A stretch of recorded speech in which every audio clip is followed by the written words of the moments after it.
Ela é a mais famosa mulher da história, mas praticamente tudo que o mundo sabe sobre ela está errado. Quem era a verdadeira Cleópatra? Ela era a sedutora fatal das lendas? Como é que uma grega, sem um pingo de sangue egípcio nas veias, tornou-se o símbolo vivo do Egito? Como Cleópatra tornou-se uma das maiores lendas de todos os tempos?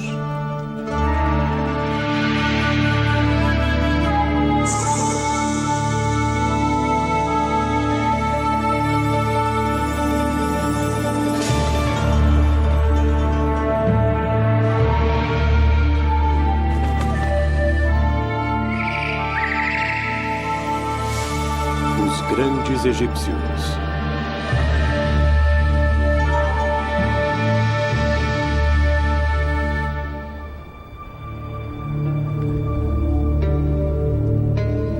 A história de Cleópatra começa aqui, com um pequeno grupo de homens perdidos e moribundos nas grandes vastidões do deserto ocidental do Egito. Liderados pelo maior líder militar que o mundo já conheceu, Alexandre o Grande, estavam tentando chegar a um dos santuários mais remotos do mundo antigo, o templo no oásis Siwa. Mas a rota até Siwa não estava marcada e Alexandre se perdeu. Existem duas lendas sobre o que aconteceu depois. Numa delas, uma cobra apareceu e lhe mostrou o caminho.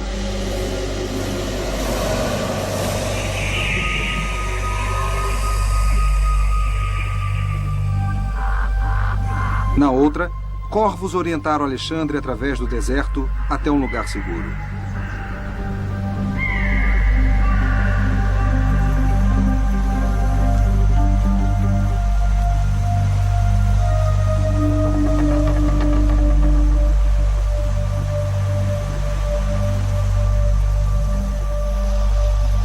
Quando ele finalmente saiu do deserto, Siwa deve ter lhe parecido um paraíso, com fontes frescas e borbulhantes e tamareiras dobrando-se com o peso das frutas. Mas Alexandre não veio a Siwa para comer tâmaras. Em Siwa morava o Oráculo, um sacerdote famoso no mundo antigo, por sua habilidade de ver o futuro. Todos os antigos líderes consultavam os oráculos antes de tomarem grandes decisões. Os oráculos combinavam as habilidades de leitura da sorte de Jim Dixon com a sensatez política de Henry Kissinger. Alexandre tinha acabado de conquistar o Egito, mas não queria governar como um grego, um mero mortal. Ele queria que o oráculo o proclamasse um deus, para que ele pudesse governar como um faraó divino.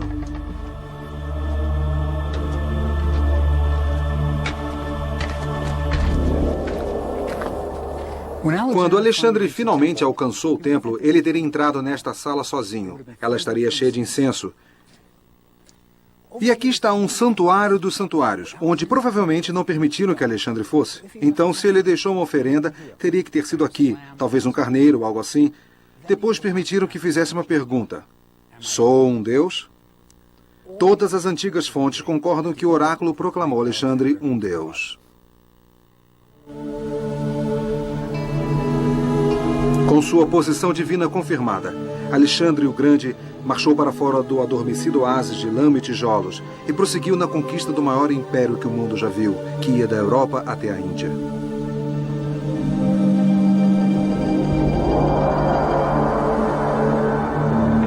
Três séculos depois, um pouco antes do nascimento de Cristo, o Egito ainda era governado por um deus vivente, Cleópatra, uma grega descendente de um dos generais de Alexandre. Ela pensou na idade do ouro do Império Mundial de Alexandre e estava determinada a fazer ainda melhor. Cleópatra nasceu em Alexandria, no Egito, uma cidade fundada por Alexandre o Grande.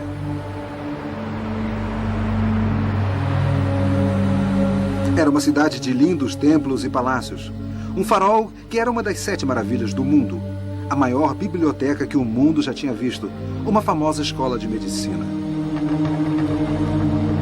Esta era a maior cidade do mundo, que por 300 anos tinha sido governada pela família de Cleópatra, os reis gregos do Egito, conhecidos como Ptolomaicos. A Alexandria de Cleópatra estava isolada do resto do Egito. Limitada ao sul pelos pântanos e ao norte pelo mar Mediterrâneo, tinha se tornado um oásis da cultura grega. Mas existem alguns poucos lugares, muito abaixo das ruas modernas de Alexandria, onde se pode ver um pouco do mundo perdido de Cleópatra. Este cemitério só foi descoberto no início deste século.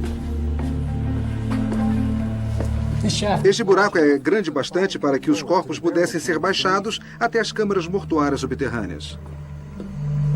Muitas múmias passaram por aqui.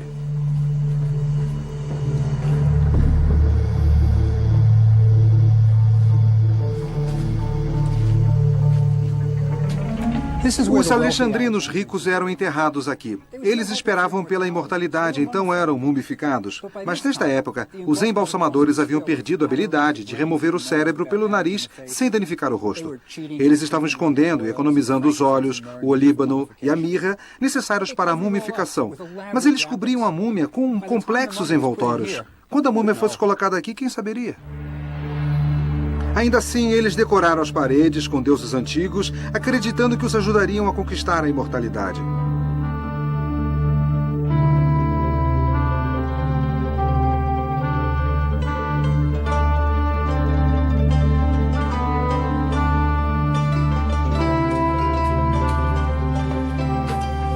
Este era o mundo de Cleópatra. Era um mundo estranho, era uma mistura de civilização egípcia, grega e romana. Cleópatra era uma grega com 300 anos de ancestrais gregos, mas ela era a rainha do Egito. Uma terra que mal havia mudado desde a época das pirâmides. Mas o poderio militar dominante na área era de Roma. Vejam esse cara. Ele tem o corpo de um centurião romano e a cabeça de um deus egípcio. Era uma época complexa. Para se manter no trono, você tinha que ser adaptável, implacável, inteligente e um ótimo político. Cleópatra tinha todas essas características e, por isso, a história nos forneceu muitas interpretações de Cleópatra.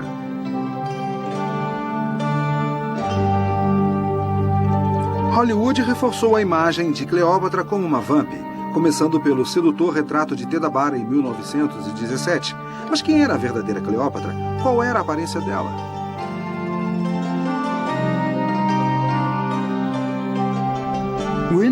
Estamos em Berlim porque este é o melhor retrato de Cleópatra que o mundo conhece. Existem poucas esculturas antigas dela. Então, provavelmente, isto é o mais próximo que vamos chegar à sua real aparência. Ela parece bastante comum, não é? Veja o cabelo dela. Está preso num coque simples. É um penteado grego clássico. É prático, mas não foi projetado para conquistar um general romano. Sabemos por fontes antigas que seu cabelo era avermelhado, ondulado. Mas olhe o nariz dela. É um pouco longo demais e é recurvado na ponta. E a sua boca não é exatamente sensual. Ela não está usando nenhuma joia, não há brincos, nenhum colar. Este não é o retrato de uma mulher fatal. Fontes antigas revelam que ela era inteligente, espirituosa, charmosa, uma linguista. Além disso, ela tinha muita determinação. Foi a incrível combinação de habilidades que tornou Cleópatra a mulher mais famosa do mundo. Não foi sua beleza. Para iniciar a procura pela verdadeira Cleópatra, é preciso ir 800 quilômetros ao sul de Alexandria, a ilha de Philae. É aqui que os ancestrais de Cleópatra, 12 reis chamados Ptolomeu, construíram um lindo templo para a deusa Ísis. E eles continuaram a construir mais templos durante 3 séculos. Se você ler as paredes do templo com cuidado, verá que elas nos contam a história da extraordinária família de Cleópatra. Aqui está o primeiro edifício da ilha, o Templo de Ísis. Ali no portão de entrada está Ptolomeu II. Ele era chamado Filadelfos, amante de irmã, porque ele se casou com sua irmã Arsinói. Ele está com Ísis e o filho dela, Horus. O templo de Ísis foi completado por Ptolomeu III, o último grande Ptolomeu. Ele conquistou a Babilônia e a Pérsia e voltou com tesouros que foram tirados do Egito. Mas daí em diante tudo piorou para os ptolomaicos. Aqui está um templo dedicado a uma deusa obscura, Arsenupes. Ele foi construído por Ptolomeu IV, que assassinou seu tio, seu irmão e sua mãe. Este pequeno templo foi construído por Ptolomeu V. Ele conseguiu perder a maioria das possessões egípcias durante o seu reinado. Era tão grande coisa para ele visitar o seu próprio templo que ele mandou esculpir o seu nome no portal em grego para que seus amigos pudessem ler. Mas esse é o meu favorito, o quiosque de Hathor, a deusa do amor, da música, de todas aquelas coisas boas. Ele foi construído por Ptolomeu VIII, que foi apelidado de Fisikon, gorducho. Ele era tão inchado que precisava de ajuda para andar. Ele adorava festas e decorou a sua capela com cenas de banquetes e com os deuses tocando instrumentos. Ele matou seu próprio filho, cortou o corpo em pedaços e os mandou para a mãe do garoto como presente de aniversário.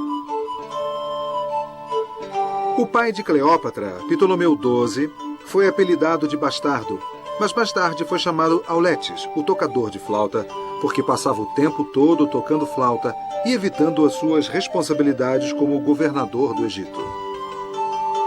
Há um ditado árabe: se a sua mãe é uma cebola e o seu pai é um alho, como é que você pode cheirar bem?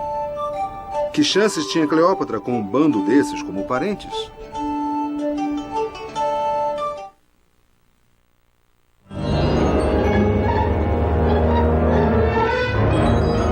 Cleópatra tinha 18 anos quando seu pai morreu. Seu testamento rezava que Cleópatra e seu irmão mais novo, Ptolomeu, reinassem juntos. Mas eles se odiavam e os dois então brigaram.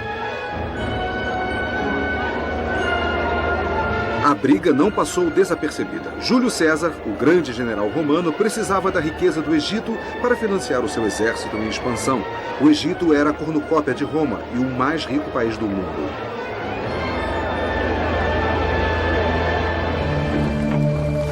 Para resolver a disputa, César passou a habitar o palácio de Alexandria e mandou chamar Cleópatra e Ptolomeu. Receando que o seu irmão fosse matá-la, Cleópatra descobriu um caminho secreto para chegar a César. O resto é história.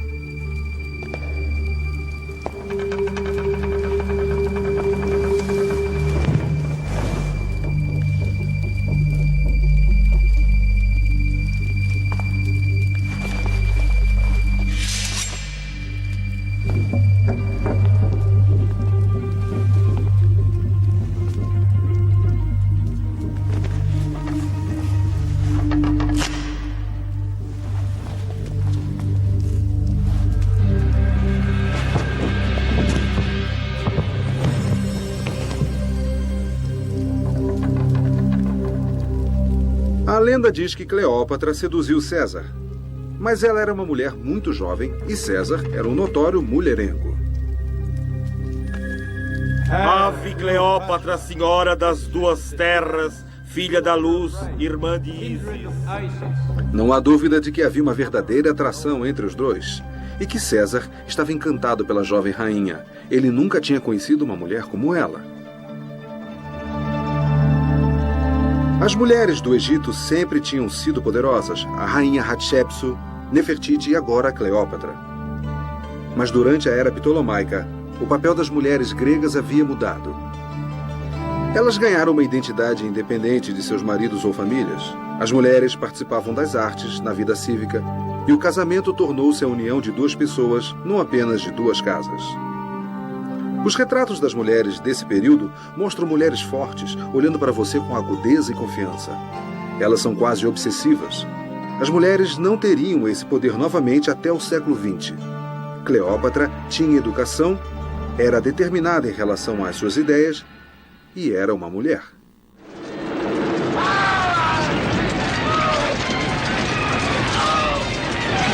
Como intelectual, Cleópatra teria ficado magoada quando, durante as lutas entre os egípcios e as tropas do exército romano de César, ocorreu uma das maiores tragédias do mundo antigo, a queima da Biblioteca de Alexandria.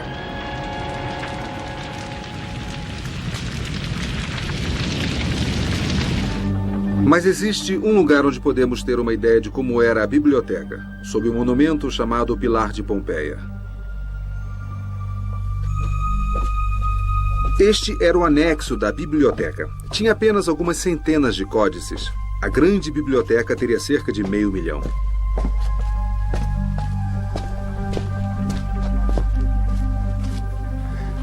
Só o catálogo tinha 120 volumes. Mas esses não eram volumes no sentido moderno de um livro. Eram códices, feitos da planta do papiro, que era cortada em tiras, que eram coladas umas às outras, naturalmente com sua própria resina. Elas eram enroladas e colocadas em nichos como esse. É triste pensar no que foi perdido no incêndio em Alexandria. Faltam manuscritos de Aristóteles e Platão que provavelmente estavam lá. Havia uma sala inteira com edições de Homero. Talvez até houvesse manuscritos do Antigo Testamento que provavelmente ajudariam a esclarecer questões bíblicas hoje. Cleópatra eventualmente substituiu 200.000 manuscritos. Os livros eram muito importantes para ela. É irônico que hoje todos a conhecem por sua beleza, mas sua inteligência era o patrimônio mais valioso que possuía. Desfrutando da companhia de Cleópatra e do conforto do palácio em Alexandria, César adiou a sua volta a Roma para poder ficar com a jovem rainha, que decidiu levá-lo numa turnê pelo Egito.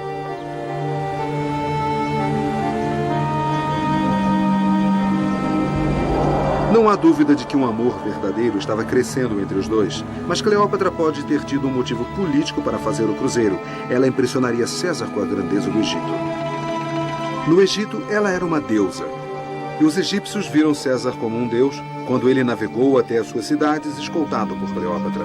Era uma coisa a qual um romano podia se acostumar. Sua primeira parada foi Gizé, onde César teria visto as pirâmides e as esfinges. Até mesmo para esse nobre casal, esses monumentos tinham 25 séculos de idade.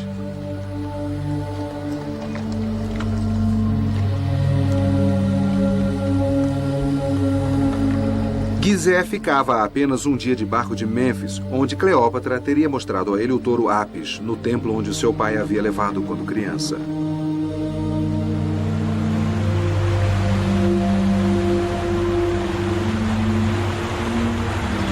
Todo visitante do Egito fica impressionado com as múmias, e é nos cemitérios de Saqqara que César deve ter visto a sua primeira múmia. A possibilidade da imortalidade física, a crença de que se o corpo fosse preservado, poderia ressuscitar na próxima vida. É uma ideia que pode ter atraído um César que estava envelhecendo.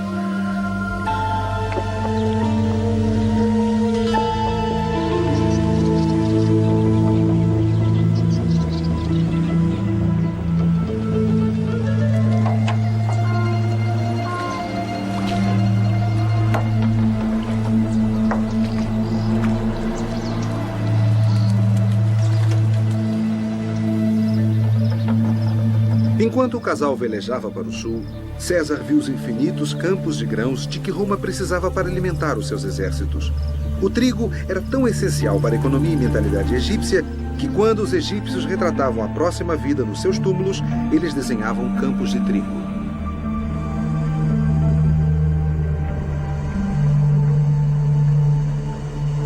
Após cerca de uma semana de viagem, a comitiva real chegou a Tebas. Antes, uma das maiores cidades do Egito, ela agora estava em declínio. Mas os templos de Karnak e Luxor ainda eram objeto de admiração.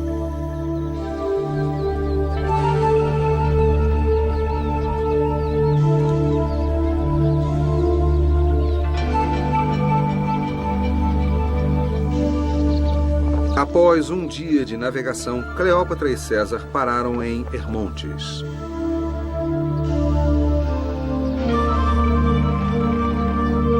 Estes são os únicos restos de um templo construído por Cleópatra no Egito. Raramente visitadas hoje, suas ruínas descansam no meio da moderna cidade de Armant. Não é grande coisa, mas foi uma virada na história do mundo.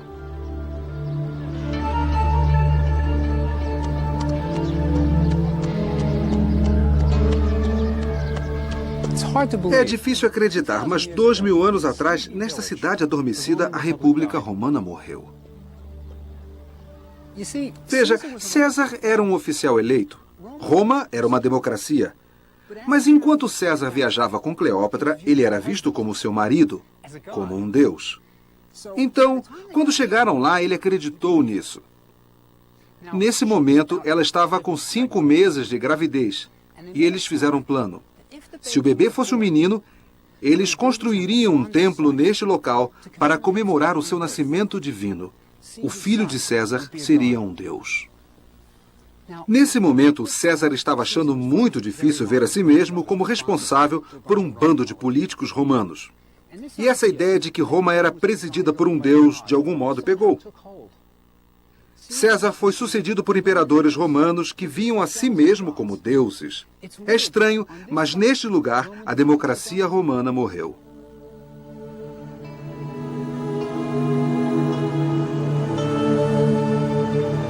A antiga Roma que conhecemos hoje, o Panteão e o Coliseu, são um legado de Cleópatra.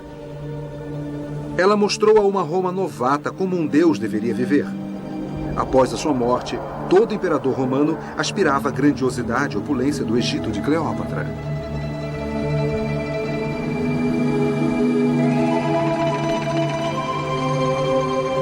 Quando Cleópatra deu à luz, ela deu ao seu filho um nome romano, Cesário, ou Pequeno César, como seu pai.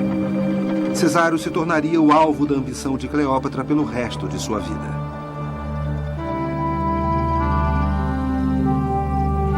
Então, quando ela se juntou a César em Roma, era para viver com o amor de sua vida, mas também era para dar seguimento ao seu plano de que Cesário um dia governaria um império tão vasto quanto o de Alexandre.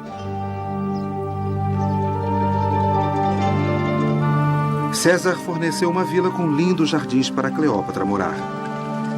Isso mostra o quanto ela significava para ele.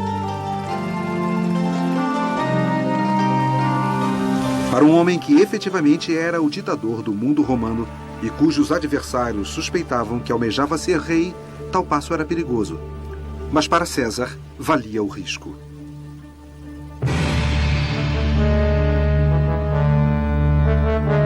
Quando os generais romanos voltavam para casa, eles celebravam triunfos para comemorar as suas vitórias. Eram desfiles elaborados e toda a cidade saía para assistir o espetáculo. Quando César comemorou um triunfo aqui em Roma, ele liderou a procissão. Atrás dele estavam carros repletos com os tesouros que ele tinha pilhado nas guerras.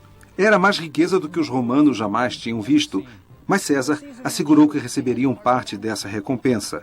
Eles receberam porções extras de grãos e azeite de oliva. Enquanto se engalfinhavam para ver o espetáculo nestas ruas apinhadas, sabiam que haveria um grande banquete à sua espera, pago por César. Às vezes, a bebedeira começava cedo, antes do banquete, e com todo empurra-empurra, pessoas eram pisoteadas até a morte. Cleópatra estava em Roma quando César comemorou o triunfo egípcio. Este foi por suas vitórias sobre os inimigos. Mas neste aqui havia algo especial. Atrás da carruagem de César estava a odiada irmã de Cleópatra, Arsinoe, presa com correntes de ouro. Cleópatra devia estar com sentimentos confusos com isso. Aqui estava sua inimiga, sua irmã, derrotada por César, seu amante. Mas, por outro lado, sua irmã era egípcia, uma ptolomaica, derrotada por Roma. Cleópatra amava César e não o Estado romano. A visão de sua irmã acorrentada, num triunfo romano, seria algo de que ela se lembraria pelo resto da vida. Mas por ora Cleópatra estava triunfante. Ela era o assunto em Roma e mãe do único filho homem de César. As vitórias de César haviam-no tornado rico e poderoso. Ele gastou grande parte de sua fortuna comprando terras na parte central de Roma e construindo lojas, casas e um templo. Em seu templo, ele colocou uma estátua de Cleópatra, ato que não deixaria dúvidas a ninguém sobre os seus sentimentos por ela.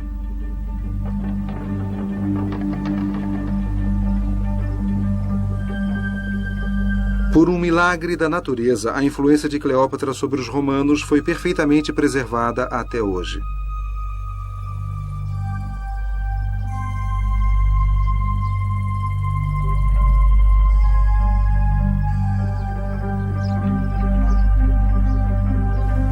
Só resta uma pintura de um obscuro monte no sul da Itália antes que explodisse em 79 d.C.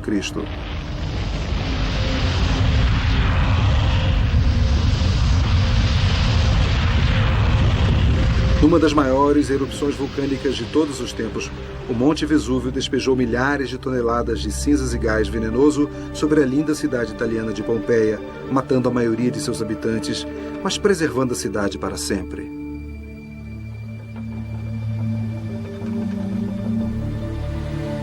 Um dos templos mais importantes da antiga Pompeia era dedicado à deusa egípcia Ísis. Quando o Vesúvio entrou em erupção, o templo de Ísis foi enterrado, congelado no tempo. As paredes do templo mostram como era elegante ser egípcio. Ibis, najas, crocodilos, todos os clichês estavam ali.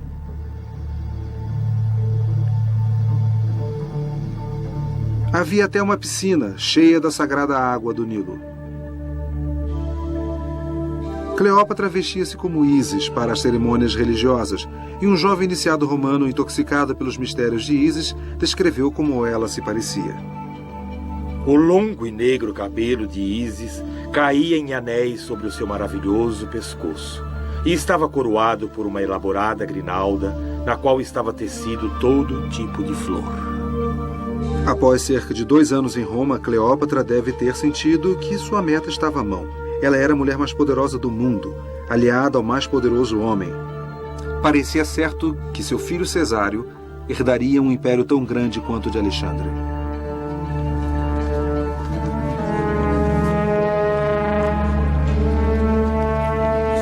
Mas o Senado romano temia que César, influenciado pela rainha Cleópatra, que passara a ver a si mesmo como um deus, quisesse governar como um rei. Eles não podiam permitir que sua amada República Democrática morresse. César tinha de ser detido a qualquer preço.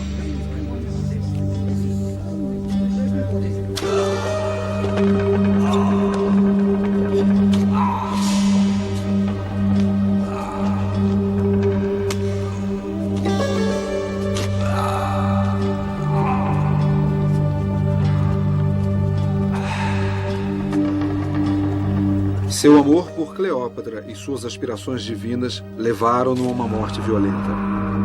O assassinato de César forçou Roma à beira de uma guerra civil. Marco Antônio, amigo leal e general de César e o mais forte aliado de Cleópatra em Roma, apareceu perante o Senado. Ele disse a eles que César havia reconhecido Cesário, o filho de Cleópatra, como seu herdeiro. Otaviano, o sobrinho de César, reclamou que ele sim era o herdeiro de direito. Houve pouco tempo para Cleópatra sem lutar pela morte de César. À beira da guerra civil, ela voltou ao Egito com Cesário.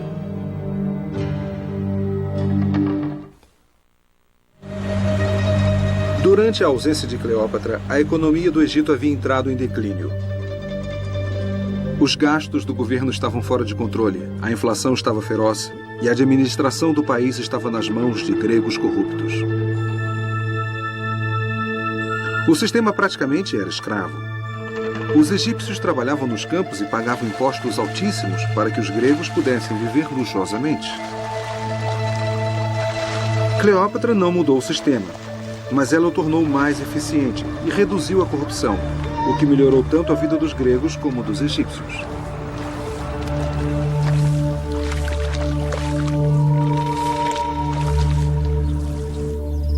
Cleópatra estava usando toda a sua energia juvenil para fazer o Egito voltar à sua antiga grandiosidade. Seus ancestrais, os ptolomaicos, haviam feito fortuna com olíbano e mirra trazidos da Arábia, pimenta da Índia e outros produtos exóticos. Mas o segredo de todo esse comércio era a rota das caravanas, do Nilo ao Mar Vermelho. Cleópatra manteve a estrada de 176 quilômetros segura para o comércio. Havia sentinelas que vigiavam por quilômetros deserto adentro, em postos de vigilância nas dunas. Cada torre de vigília ficava à vista da outra. Então, usando espelhos durante o dia e fogueiras à noite, toda a rota podia ser alertada se bandidos fossem vistos.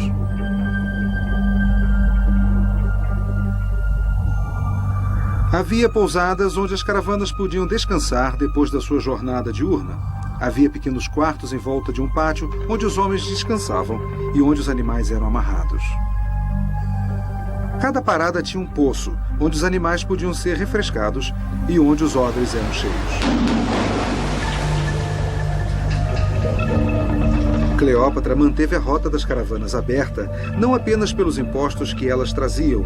Elas eram a fonte de muitos dos luxos de seu palácio em Alexandria. Uma de suas extravagâncias era o pórfiro, a rocha púrpura que os imperadores romanos mais tarde usariam para suas estátuas, o pórfiro imperial.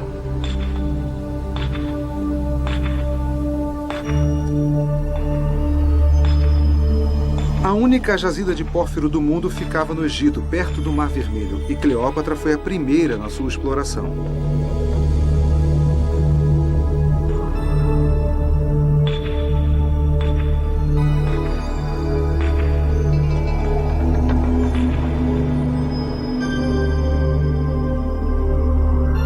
Uma pequena cidade mineradora nasceu ao sopé dos morros de onde vinha o pórfiro.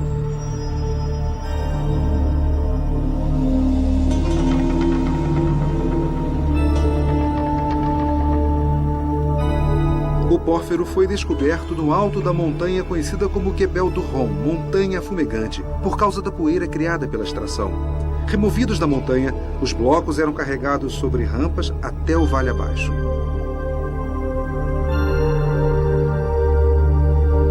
Quando extraída, a rocha não parece grande coisa, mas quando esculpida e polida, é espetacular.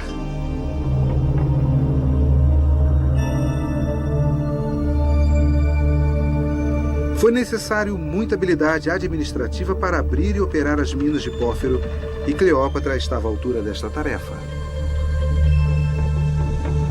Depois de Cleópatra ter se recuperado da perda de César, ela se apaixonou pela segunda vez na vida. Reagrupando as forças fiéis à memória de César, Marco Antônio tinha embarcado em uma campanha militar que virtualmente fez dele o senhor do Império Romano Oriental. Mas para derrotar o seu inimigo, Otaviano, ele precisava dos tesouros do Egito. Então ele chamou Cleópatra a Tarsos, na costa turca.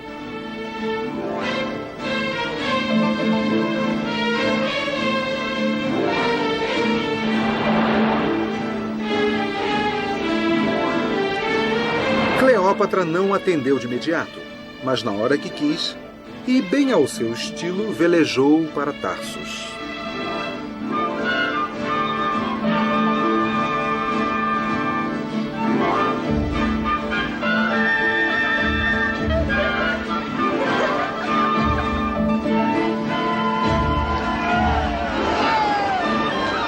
Estava claro que Cleópatra e Marco Antônio podiam se beneficiar mutuamente. Ela precisaria dele se o seu filho Cesário fosse governar um grande império. E Marco Antônio precisava da riqueza do Egito para financiar as suas campanhas. Mas também havia uma atração física verdadeira entre os dois, e quando voltaram a Alexandria, já eram amantes.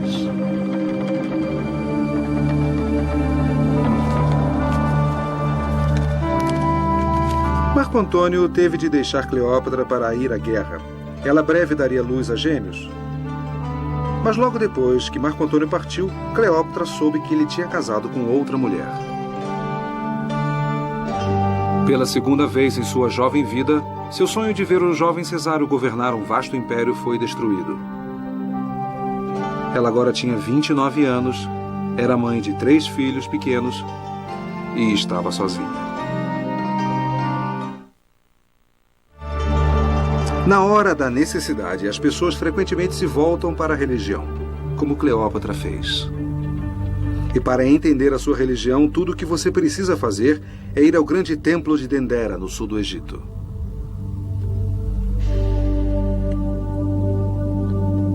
No Antigo Egito, a religião basicamente era uma transação entre os deuses e o faraó. Se os deuses recebessem oferendas apropriadas, manteriam o Egito seguro e próspero. A responsabilidade de Cleópatra era assegurar-se de que a transação corresse bem.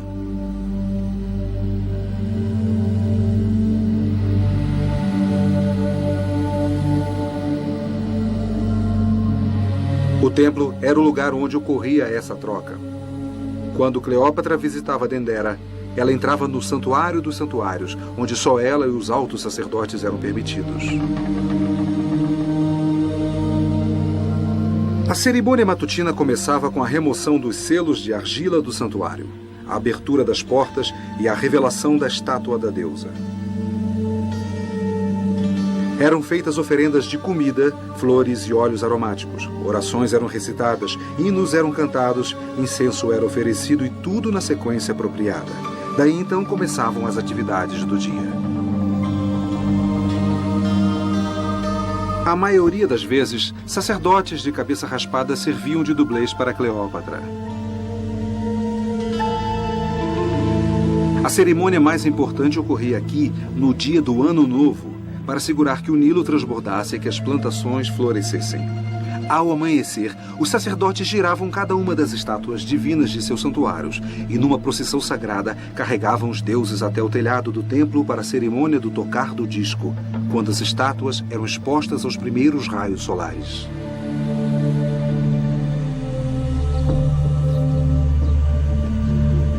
Se todos esses rituais fossem realizados de maneira precisa, então, pelo resto do ano, o Egito prosperaria.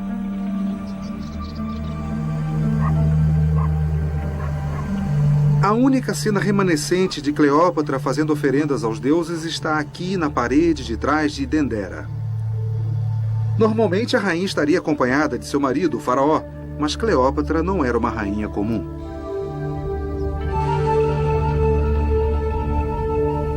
Seu amado Cesário é mostrado como um faraó. Cleópatra tinha aspirações ainda maiores para ele do que apenas governar o Egito. Cesário, esperava ela, governaria o mundo.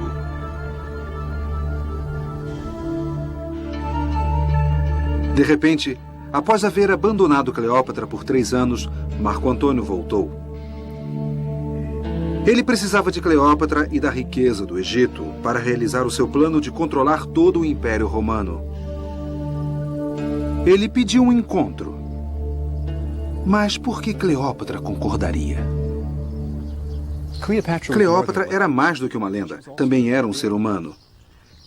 Ela estava voltando para um homem que tinha sido seu amante. Era o pai de 2 de seus 3 filhos e tinha concordado em defender Cesário como herdeiro de César. Mas ele também a tinha abandonado, casado com outra mulher, Otávia. Então seus sentimentos deviam estar confusos. Ela podia justificar o casamento como um ato político de conveniência, mas acho que o abandono era difícil de justificar. Então ela foi até Marco Antônio com sentimentos confusos, mas com metas muito específicas. Ela ia negociar o futuro de seus filhos. Se Cleópatra ia pôr a imensa riqueza do Egito à disposição de Marco Antônio, ele ia ter de atender a certas exigências. Marco Antônio concordou em entregar a Cleópatra toda a Arábia, as minas de cobre do Chipre, a rica turquesa do Sinai, toda a Armênia, os exuberantes campos de grãos do norte da África e os estratégicos portos da Fenícia. Era um acordo pré-nupcial do qual qualquer advogado de Hollywood teria orgulho. Mas Roma estava furiosa. Territórios pelos quais os romanos tinham lutado e morrido foram entregues a uma rainha egípcia.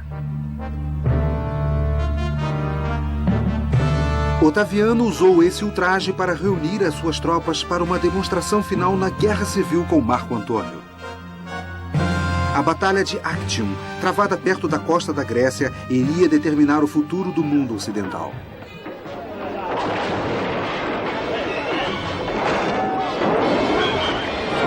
Quando Marco Antônio velejou para a batalha contra o seu rival Otaviano, Cleópatra foi com ele.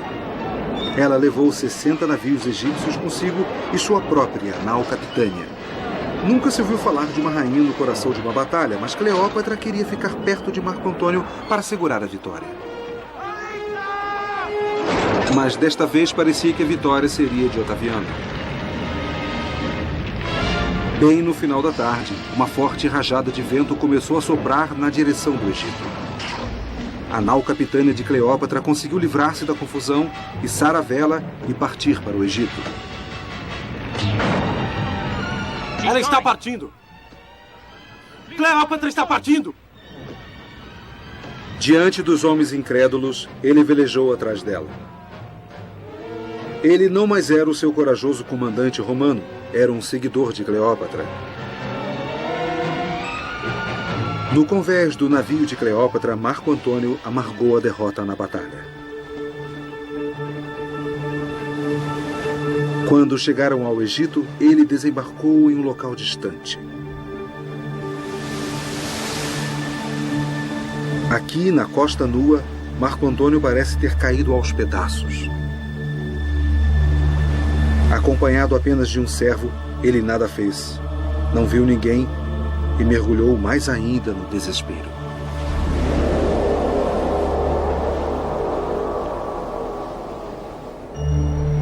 Mas Cleópatra seguiu direto para Alexandria para planejar o seu próximo passo. Enquanto Marco Antônio ficava cada vez mais deprimido, Cleópatra entrava em ação. Seus navios remanescentes foram levados de Alexandria por 160 quilômetros de terra ao Mar Vermelho, seguindo a rota do atual Canal de Suez. Ela planejava velejar em segurança com os filhos até a Índia e, com o seu tesouro, fundar um novo império. Era a sua última chance, mas poderia funcionar. Enquanto os navios estavam sendo preparados, ocorreu o desastre. Das profundezas de seu reduto secreto, os habitantes da antiga Petra, na Jordânia, que estavam sob domínio de Cleópatra há muito tempo, viram que ela estava indefesa e aproveitaram a chance. Eles atacaram e queimaram a frota toda. Não haveria escapatória para Cleópatra. Enquanto as tropas de Otaviano se aproximavam de Alexandria, Marco Antônio e Cleópatra sabiam que só lhes restava humilhação e morte. Cleópatra já havia preparado sua tumba, que está perdida há tempo sob as águas do Mediterrâneo. Mas no início deste século, uma tumba de alabastro sólido foi descoberta em Alexandria. É uma tumba semelhante, mas maior em grandiosidade, que Cleópatra deve ter preparado para sua morte. Sempre um romano fiel, Marco Antônio jogou-se sobre a sua espada e foi levado agonizante até Cleópatra para morrer em seus braços. Cleópatra, então, preparou a sua própria morte, um método apropriado para a última das faranis. A morte de Cleópatra tem estado cercada de mistério por 2000 anos. Todos concordam que Cleópatra morreu picada por uma cobra, mas existem discussões intermináveis a respeito dos detalhes.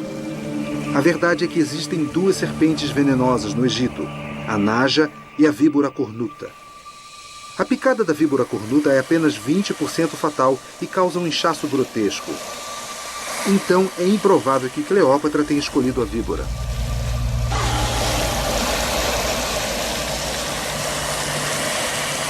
A naja é muito mais letal e sua picada é difícil de ser detectada.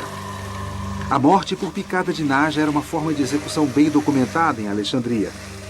Galeno, o famoso médico, testemunhou a execução de prisioneiros que foram sentenciados à morte e executados pela aplicação de naja sobre o peito. Ele comenta que era uma morte piedosamente rápida. A naja evitaria que Cleópatra fosse acorrentada e exibida em um triunfo romano.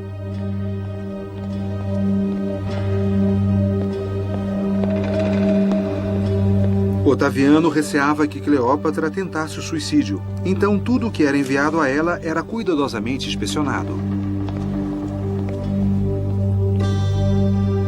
Mas Cleópatra não seria derrotada por Otaviano.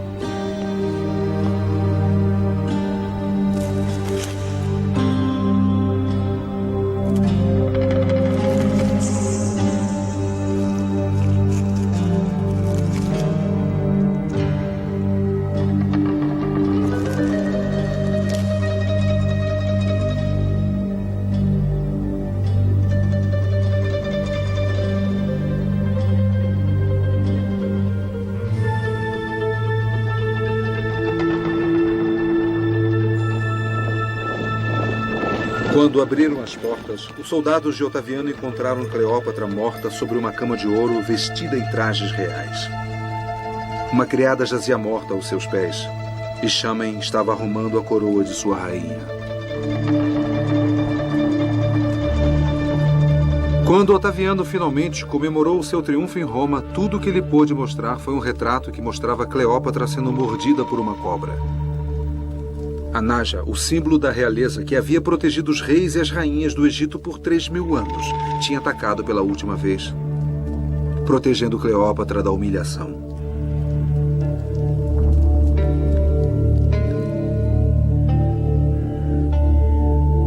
O amado filho de Cleópatra, Cesário, foi morto por Otaviano.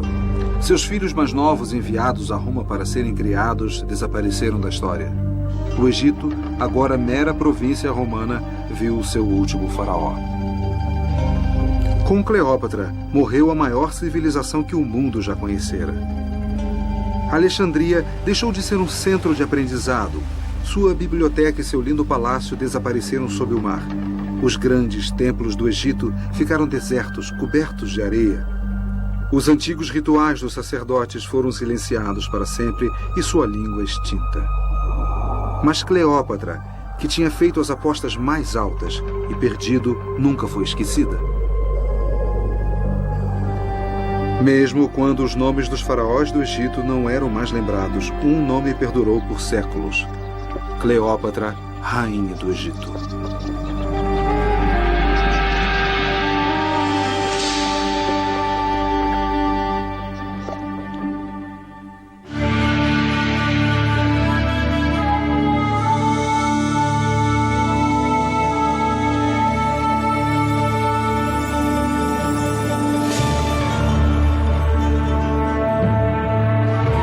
Brasileira, Tempo Filmes, São Paulo.